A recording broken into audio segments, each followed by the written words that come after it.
Okay, so Roger Williams joining us today for cocktails and conversations. I see you're all set up.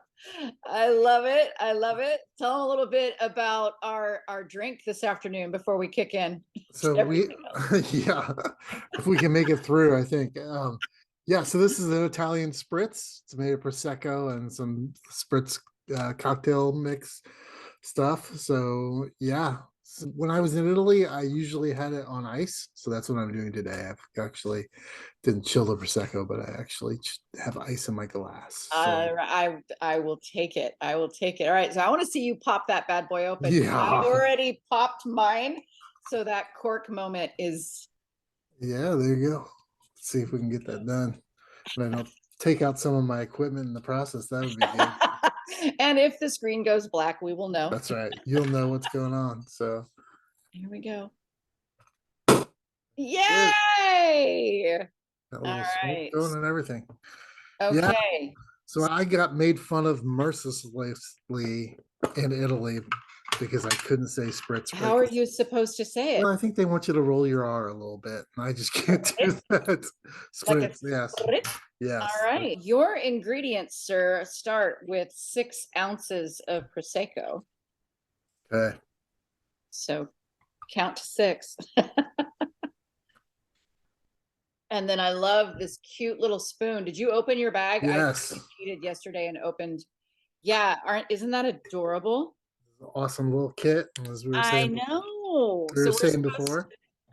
You can I know I've never used I've gotten this for my husband and he hasn't taken it on a flight yet. So I was like, this is awesome. You ask the stewardess for your alcohol and then you have your kit. Look at you. You're so far ahead of me. it's not too hard. The great thing is, yeah, you can take these on airplanes, which is pretty awesome. All right. So I'm going to pour my spritz syrup in there. That is adorable. All right. And then gently stir for Yeah, 3 seconds. 3 precise seconds. I know. And if you do it wrong, the drink explodes. I think probably not. We're probably good. All right, here we go. Here is to many more conversations, my friend. Most definitely. Yay. All right. Cheers. Salud.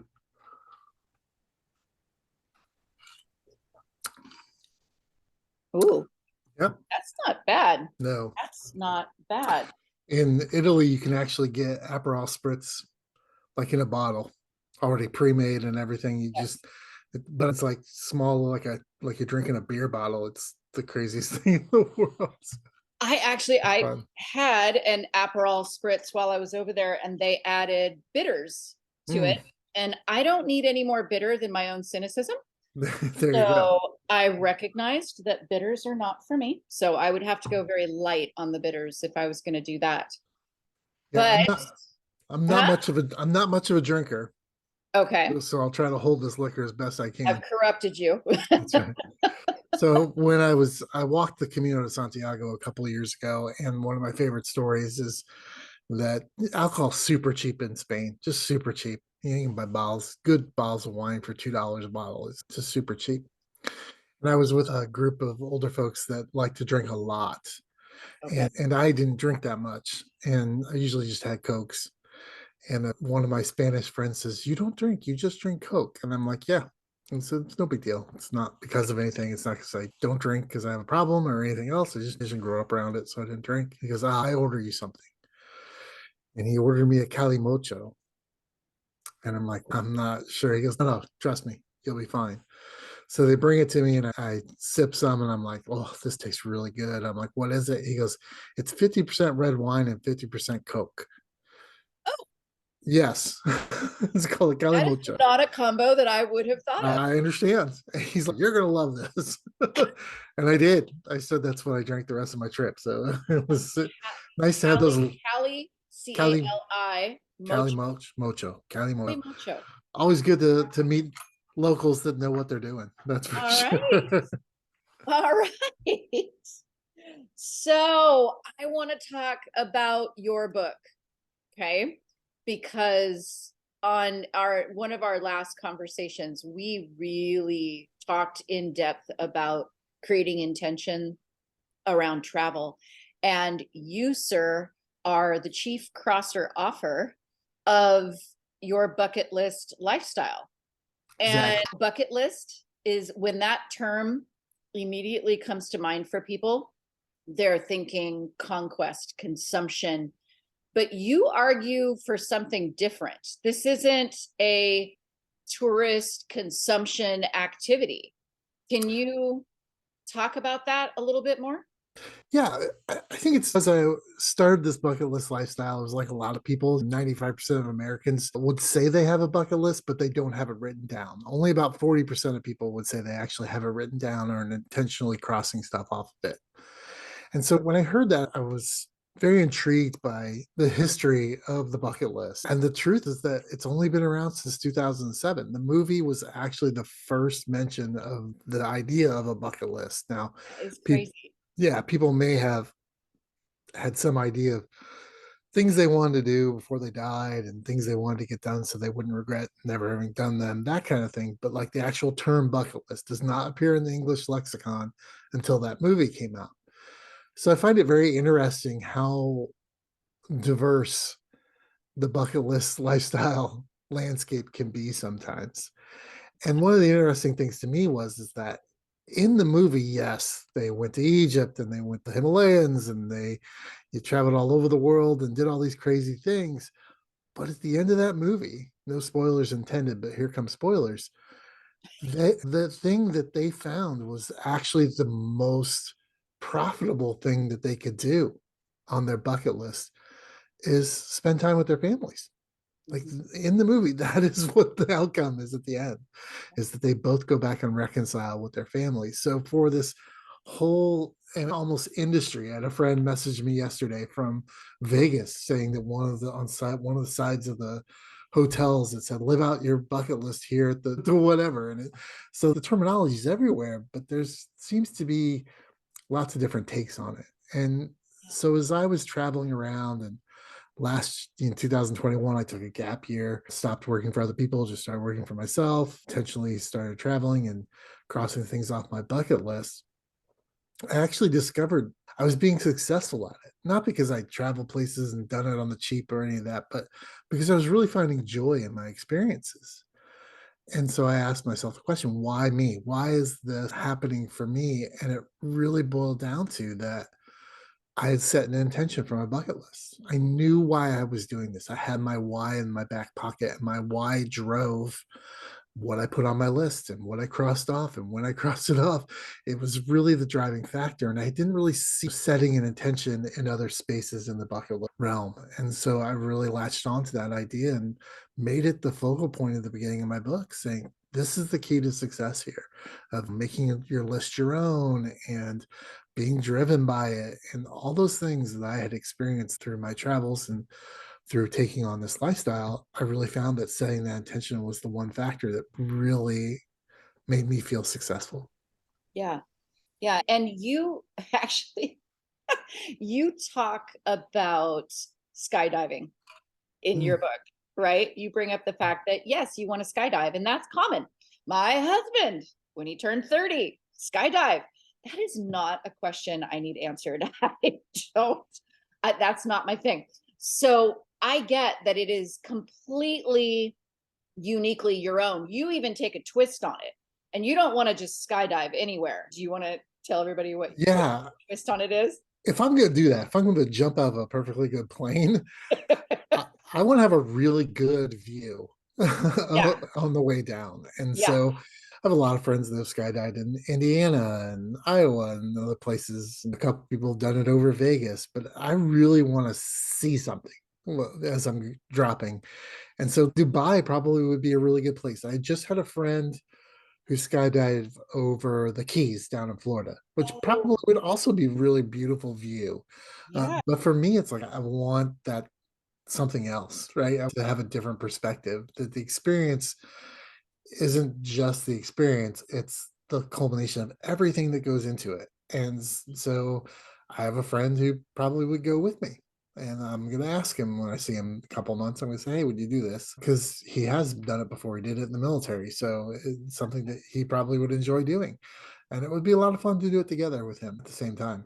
Not the two of us together, but yeah. So yeah, I really think that thinking about your items, why are you doing this? What's the purpose? Is it just to cross it off and say I did it?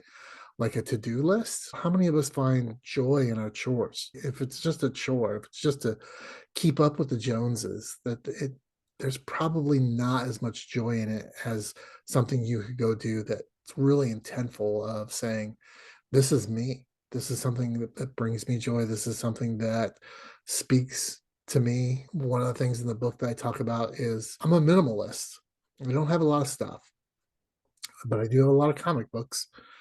And there's one comic book that I want to buy. So in the book, I talk about different prompts that you can use in creating your list. And one of them is, what would you like to buy? I don't have a lot. I want to buy a Bugatti. I don't want to buy a 5 bedroom house with 3 bathrooms. Those kind of things just don't appeal to me. They don't bring me a lot of joy. So those aren't on my list. But there's this one comic book from 1958 that if I bought it in the condition that the rest of my collections, and it would probably be about $18,000, $20,000. And that's on my list. I want to get to the point one day where I can buy that comic book and say I have it because it's my collection. But at the same time, it also means a lot to me. I grew up reading that comic book. I wouldn't have been able to read or read well had I not gotten into comic books at a young age. Because back then in the 70s and 80s, there wasn't a lot of books for boys to get really excited about. And so comic books is where I found that space where I could read and be challenged in reading at the same time. And so that has a real sentimental value to me, that book. It's not just about saying, hey, I own this comic book that no one's ever heard of, probably, and I paid a lot of money for it. I know It's, about it now because I read yeah. it. But it's for me. It's about my story and my journey in life and my education and all those things. And so for me, that book means a lot to me, which is why I would want to take that money and spend it. And there's something about there's something about what you're saying that echoes in your whole choice to continue to use the term bucket list, is that despite what other people might have immediately come to mind, it's really about what you feel as you are going through it, your intention, your story behind the trip or the purchase or whatever that makes this so empowering. Yeah. And you have a series of prompts that aren't just about locations. You have some that are relationship based, you have some that are skill development based. And that's actually one of the things I wanted to ask you is, how do you wrap your brain around an item that might be beyond your control? Some of these relationship based items that you discuss in your book, I don't want to get into too much detail because I really do want people to buy it and dive into it. How do you handle some of those that might be ultimately beyond your immediate control? Yeah, I think that's definitely true. And I do push a lot in the book that things should be measurable, things should be attainable. This isn't a dream board. Dream boards, vision boards have a place in your life. That's great. But a bucket list is really something that if you put it on your list, you should be able to check it off, Mhm. right? It should be something that I can say, I've done it, I'm done, and I'm crossing it off the list. Because if you're not crossing things off your list, then what's the purpose of it? It's more in the chore list when you add the intention, but really it's there to motivate you to go do those things. And so when you're talking about reconnecting with people, there's a chance you might not be able to get to cross that off. I have some estranged relationships that I would like to mend in my life, and I realize I'm not in control of it. And that happening, the other people have to decide that they want to do that too. But I think that it's the process of starting it, right? I can't do the Camino de Santiago for 30 days just by buying a ticket tomorrow, not having a suitcase or a backpack, and starting in Saint Jean Pied de Port. There are some things you have to do to prepare for that journey. Mhm. There's things you have to buy and get together and get your own kind of plan for an itinerary. All those things you have to do, all this preparation, right? It took me almost 7 months prep time of saving the money and buying the things that I needed and buying the tickets, and doing all that stuff. It took me about 7 or 8 months. And so I think with the relationship stuff, it's still there. You still have to prep to be ready for the chance for those relationships to be able to be mended.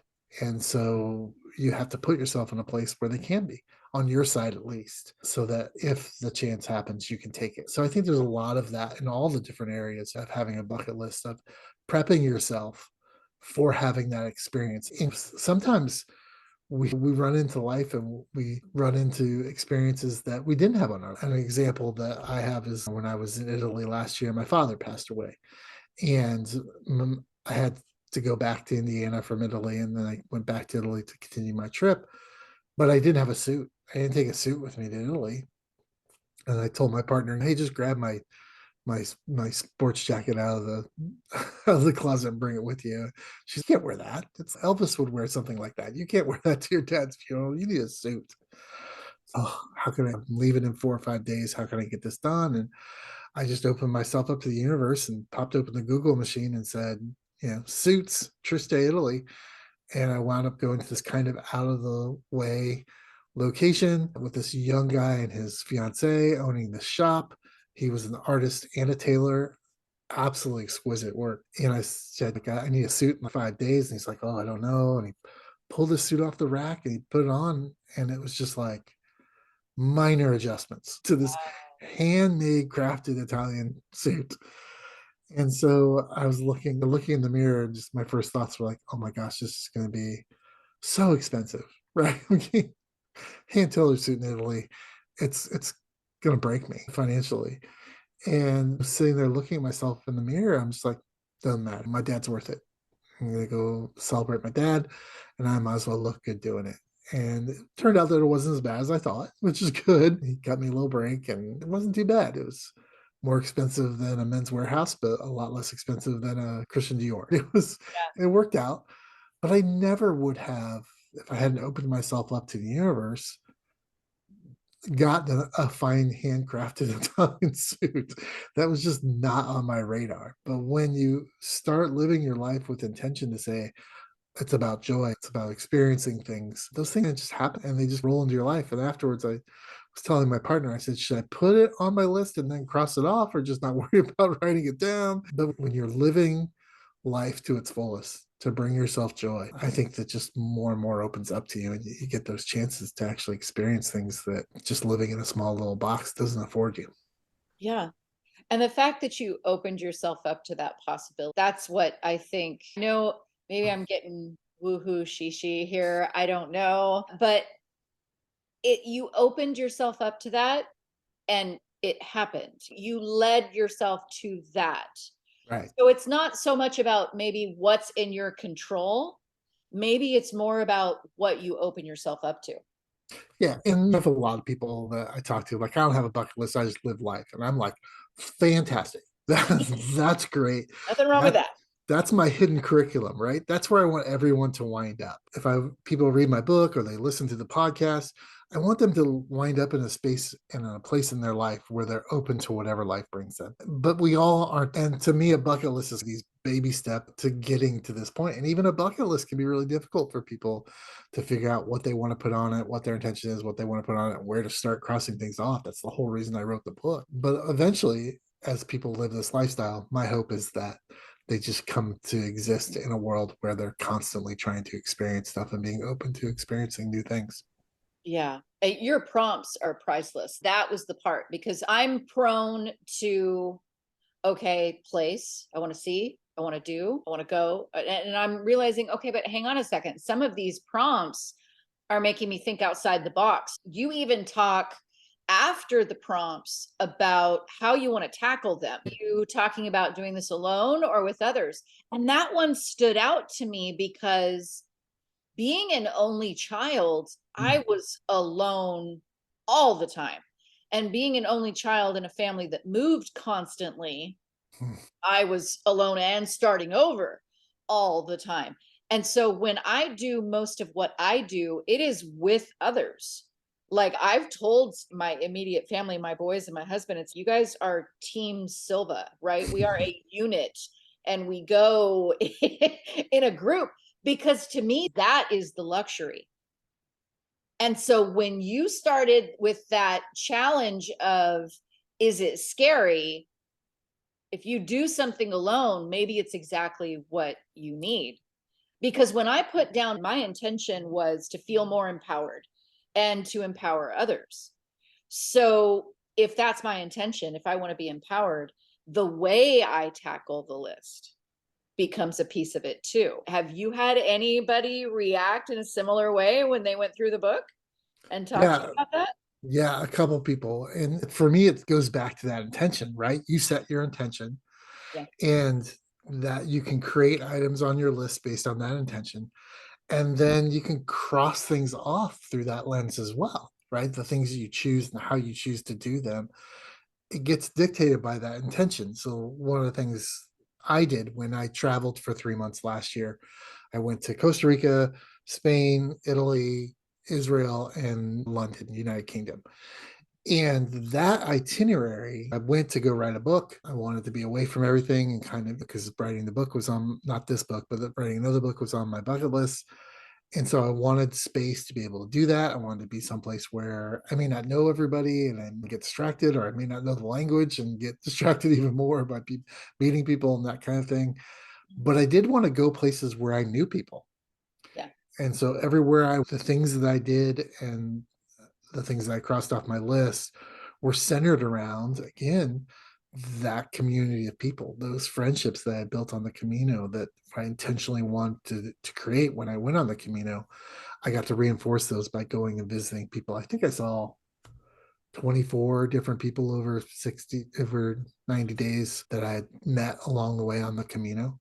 So that was really important to me. And those relationships and who I could see and who I could meet really dictated where I stayed, and the itinerary that I set up was Yeah. based around those relationships.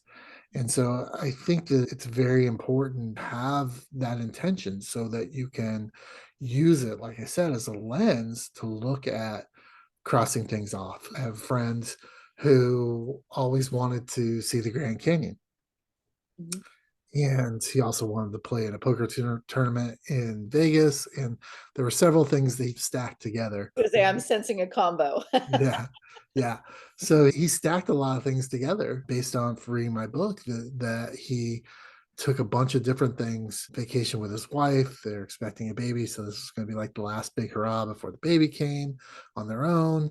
They invited some friends to come with them to celebrate all that. They went to the Grand Canyon, they went to Vegas and saw some shows, played in a poker tournament. So he bundled a bunch of different things over a 4 or 5 day period of time that all fit his intention of not having regrets. That's his biggest intention, is I don't want to have any regrets. And so I'm going to do these things now, even though I'm 30 something or whatever, however old he is. I'm going to do them now. I'm not going to wait. His parents had waited long periods of time, and there's some things they weren't able to do, whether it was because of money or health reasons or whatever. He wanted to make sure that he could get those things done and have them in fresh in his brain, and do them. And so that's what drove him to say, okay, we're going to cross off these things. Well, we're crossing this one off. Let's cross this one. Let's do this one, and stack them together so that he had a much fuller trip and enjoyed it a lot. And you talk about having a certain number of hours during a week and being able to break those down. And you figured out that you've got 60 plus hours of life choice that you can make. Yeah, after work and sleep, the two biggest things that kind of take our time away is there's 60 to 80 hours, depending on how much you sleep, how much you work, Yeah. at least 60 to 80 hours. And that's a lot of time. So if you start looking at things on your bucket list that are broader than just travel, then you can find time for those things. Like right now, I'm trying to learn how to play the ukulele. So 3, 4 hours a week, I play and I learn new songs and I do that. That's easy for me to do and fit into my schedule. I don't have to spend a lot of money. I don't have to spend a lot of time. I don't have to spend a lot of effort to make that happen. I can do that in a way that fits into everything else that's going on around me, but it does fit my bucket list, right? I want to be able to take my ukulele with me while I travel and play music for other people. And Mhm. so, whether I'm hiking or backpacking or just staying in a hostel someplace, I want to be able to play music. And ukulele is a small instrument. and it can fit in a suitcase or in a backpack. And so I will eventually use it to make other people happy. And so it fits my intention and it fits my time frame. I can do that when I can and when I set aside time. And it doesn't have to overwhelm everything else going on around me. And you discussed that once you came back from the Camino, you wanted to be really clear on how you were going to use your labor hours. You talk about that. You're like, if I'm going to work again and I'm going to have this time, I want to make sure that I'm putting it towards what is empowering me, what's bringing me joy. How has that evolved for you? I know you're the chief crosser offer, but how has that evolved for you since you've taken on this task and really owned it? Yeah, for the first year I didn't work, drained drained a retirement fund, pretty dry. And then this the past 3 months, I had a teaching license, so it was easy for me to go back and substitute teach. So I chose a couple days a week where I intentionally look for a sub job. I live in Seattle and Seattle area, and they pay really well for subs, much higher than other places around the country. So it is a good income for me. And then I'm working on my business, which is podcasting and writing books. And your screen just went blank. Man, Huh, there you are. yeah. Hi. So Podcasting and writing books. Go from there. yeah, so I put my energy into podcasting and writing books. I have one podcast currently that's been up for about a year and a half, and then I'm starting a second one next month, and then I'm starting a third in June or July. Oh, I've really gotten involved in it and really taught myself a lot about that industry and how it works and how you become successful and how you grow your audience. And I had to teach myself how to edit. I edit everything. So it's been an adventure just teaching myself that new skill. And it's been a lot of fun and I enjoy it. And I'm looking forward to my new shows coming out. And my goal is probably within the next couple of years that I would have my own podcasting network where it was my shows, other people's shows, and we use all those shows together to produce ad revenue. So yeah, I've the first 3 6 months of doing the first podcast, I was like, I'm horrible at this. This is the worst thing ever. Why would anybody listen to this? And just kept on doing it, doing it, and doing it. And like I say, doing the reps. yeah. And I've just fallen in love with it. I wish I had been doing it for the last 15 years, but it's a lot of fun and I enjoy it. And all three shows are going to be completely different from one another. That was what you said before. Do you want to share a little bit about the other shows or do you want to just stay focused on the crossing off? No, that's fine. The Crossing Off podcast, like I said, is once I drop twice a week now. So two Yeah, episodes a week. it's It awesome. Thanks. It's basically I interview one person about something they've crossed off their bucket list. And so we talk about the why they put it on their bucket list, how they crossed it off, and the impact it had on them after they were done and completed it. And that drops twice, February 2nd of 2023. I'll be launching another podcast called Call the Binge Wife, which is actually a partnership between me and my real life partner where we just talk about the different series that we binge watch on TV when we're not doing other stuff. So we're excited. It's going to be fun. And then the third one is coming out in June or July of this year, and it'll be focused on modern male masculinity, Okay. essentially. But with an irreverence tone, so to speak. It's going to be mostly conversations with male friends of mine, family members, that kind of thing. And so, yeah, I'm excited about it. It kind of dovetails with the book that I'm hopefully going to be releasing around the same time, which is a memoir about my dad and his relationship with his father, my relationship with my dad, and my son's relationship with me, and some of the toxic masculinity that transpired, some of the generational traumas that have been passed down, and how my son and I are working through eliminating some of that stuff. That's profound. Definitely seeing you again and again in this Yeah. space because you're such a talent and you bring good work forward. So I'm really excited for you. Thank you so much. And it goes back to I am doing things that I love and enjoy. And so that's super important. And you can love and enjoy your job. You can do that too. But if you don't, you need to figure it out. Yeah. Where can people connect with you to stay connected to this topic? Yeah, the best place is to go to the podcast website, which is crossingitoffpodcast.com. And you can access the book there. That takes you links for Amazon. You can listen to the show there. You can get information about how you can work with me as your bucket list mentor. And there's lots of different resources there. That is fantastic. I'm going to put that in show notes as well and make sure that people have that in the link below the video. Awesome. And I'll let people know I'm excited that Michelle will be on the show the same day this video drops. I'm dropping an episode of Michelle on it. So make sure you come over and listen to that. Ooh, that's exciting. All right, we're going to coordinate that. All Yes. right. Thank you so much for joining us. Thank you so much for having me. Cheers. Cheers. Set that intention for your bucket list.